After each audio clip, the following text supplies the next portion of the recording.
So I've been having a lot of conversations and with other people and with myself, and watching a lot of conversations, and there seem to be, no doubt, because of the bias implicit in my own personal search algorithm, there seems to be a convergence occurring. I just watched a conversation between Brendan Graham Dempsey and Anna Riedel about what Anna calls autopoiethics instead of autopoiesis, but building on autopoiesis, but autopoethics, kind of application of autopoietic theory and enactive and 4EA cognitive science to ethics and politics and economics. And a couple days ago, I recorded a dialogue with my friend Tim Jackson, about a paper by Chris Buckley, Mike Levin, Richard Watson, and others called Natural Induction. And what Anna and Brendan were talking about was, approaches to what's called the frame problem in cognitive science and artificial intelligence. And it's basically how organisms or a cognitive system of some kind is able to realize relevance in a contextual, contingent situation, when, given the initial data, there's always going to be more than one way of generalizing from that data. And, to understand how a cognitive system is able to effectively navigate its environment, you need to account for its capacity to realize relevance, which is to say, its capacity to solve this frame problem. And one of the things that Tim Jackson and I have been, talking around and directly crashing into for years now is this issue of whether or not the frame problem can ultimately only be solved by a sort of cosmic inductive bias, which is to say, in Whitehead's terms, that there's a primordial envisagement of the realm of eternal objects that grants this network of possibilities a kind of hierarchy of value, that it gives it organizes it according to aesthetic and moral gradations, such that there is, a tilt towards truth, beauty, and goodness in the very nature of the potentialities which pre-structure the universe. And that's a big ask. Obviously,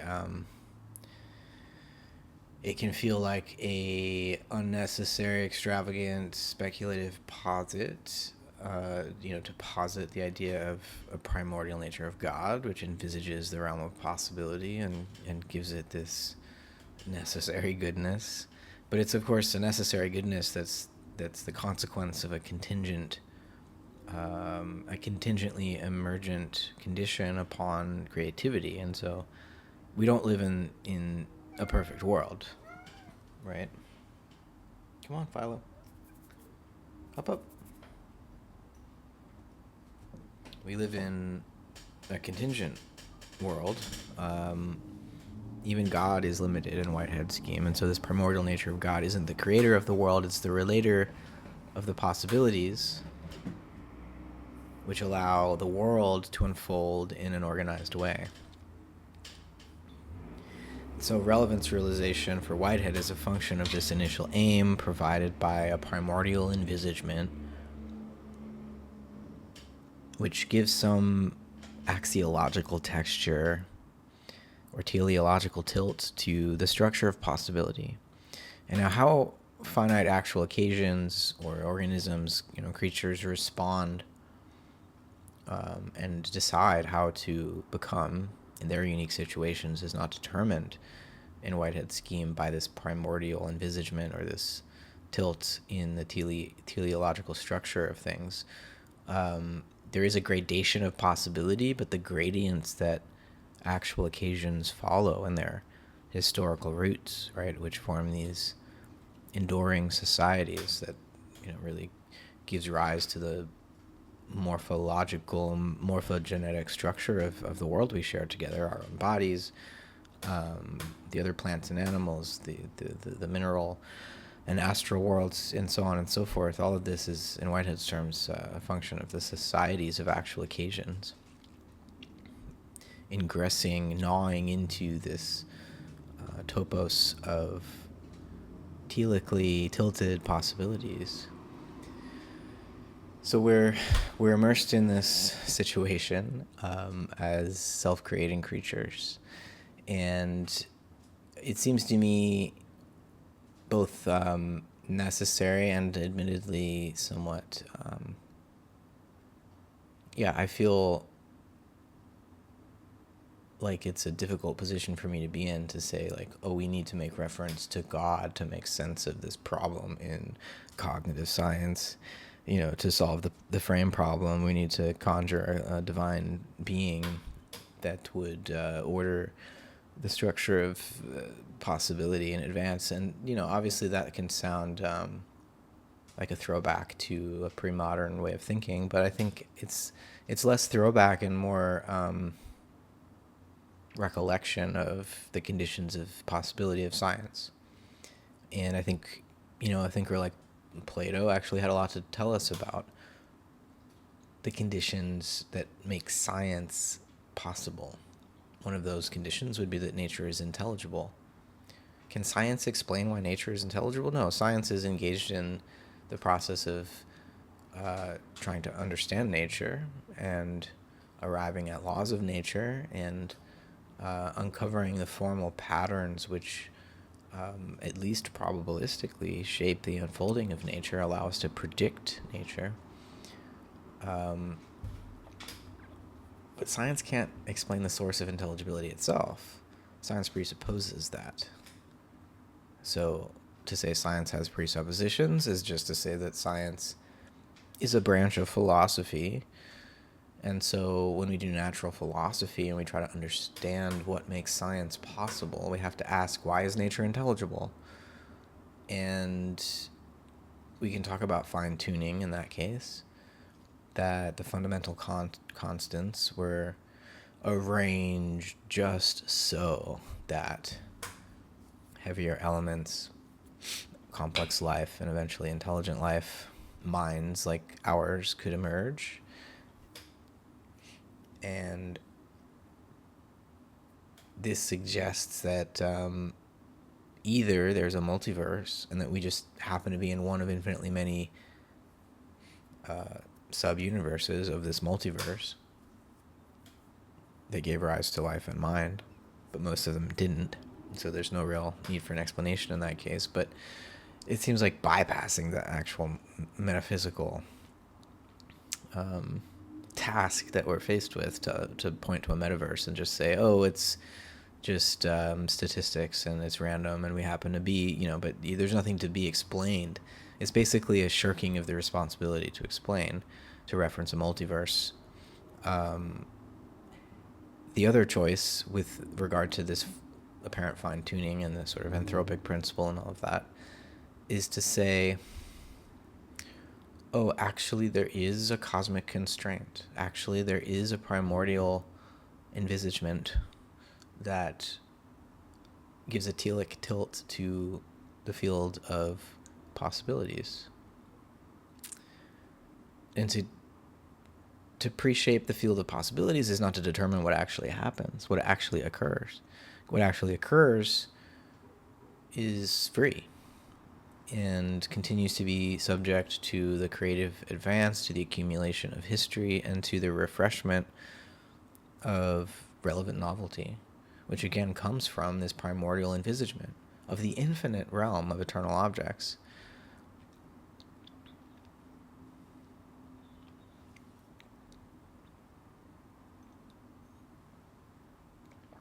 I have a good friend named Adam, Adam Robert. He's got a great Substack. Look him up. Basecamp, it's called. He told me years ago, when I first was getting into Whitehead, like probably this was like, not when I first got into Whitehead, but when I really started to, become a Whiteheadian. He was like, just go hard on eternal objects and God.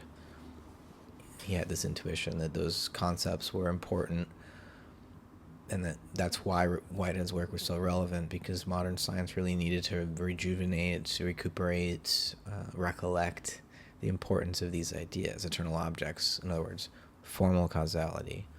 And God, which for Whitehead is really about final causality. God is that by virtue of which the universe's teleological aim is the production of beauty. There is a cosmos because there is an aesthetic order implicit in the nature of things, right? That's Whitehead's position. And so, yeah, I appreciate Adam's suggestion, and I've been going hard on eternal objects and God ever since, despite the unpopularity. I think the process point of view is popular, but these ideas that go along with Whitehead's process view are less popular, the eternal objects and God, because it sounds like Platonism, and it is Platonism, but it's an esoteric form of it. I think it's a mathematical form of it, which, mathe really means learning, and there's a pedagogical principle at play in Plato's philosophy that I think often gets missed, because people refer to Platonism and the different doctrines that they associate with Platonism and forget that Plato wrote dialogues, and that the dialogues are themselves pedagogical tools, and that they're trying to guide students through a process of initiation into the caves of imagination and the caverns of the conceptual mind, and to show us how, Plato wrote his dialogues to show us how the sausage is made, how concepts are created. He doesn't provide us with finished doctrines and answers to the questions. He provides us with some answers and some problems, some criticisms of all the doctrines that one might try to extract from him. And so, to say that Whitehead is inheriting Plato, that all of Western philosophy is a series of footnotes to Plato, as Whitehead famously put it, is not to say that those footnotes are a finished doctrine, but rather to suggest that there's something to be learned, and there's always something more to be learned, and that the very nature of human life is educational, is a process of ever deepening understanding, being in constant contact with wonder and responding to wonder with openness and trust, faith, and love. That's the philosophical path. And that's also the process by which we come to realize relevance. And so there's a connection here between ethics and aesthetics and politics and psychology and sociology and biology and chemistry and physics and theology. There's a connection between all of these things. And when we're doing metaphysics, we're trying to surface that connection, to articulate it, to give voice to it, because we're trying in the moment to produce a sense of purpose and shared aspiration. And that's the real rub right now. The source of the meaning crisis is our lack of any shared aspiration. We've lost touch with that which we have in common.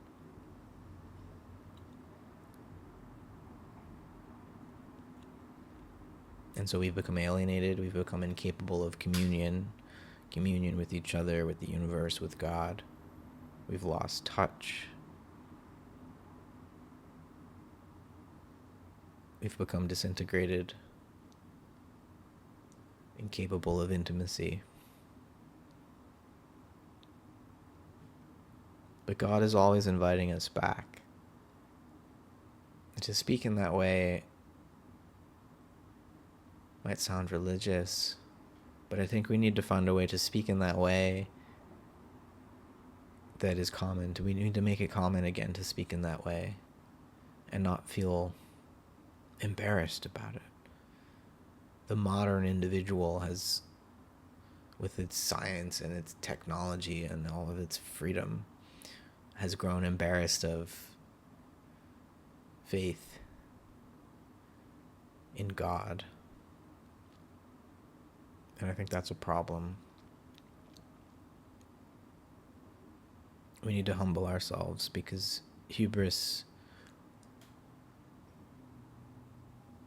our hubris will be our downfall. The human being is not all powerful. God is not all powerful either. And that's the thing. We are made in the image of God, and so how we imagine God is how we imagine ourselves. And we've had this image of God as a divine dictator, and I think that image is destroying us. God as poet, tragic poet, God as companion, God as fellow sufferer. That's what must motivate our journey into the future together.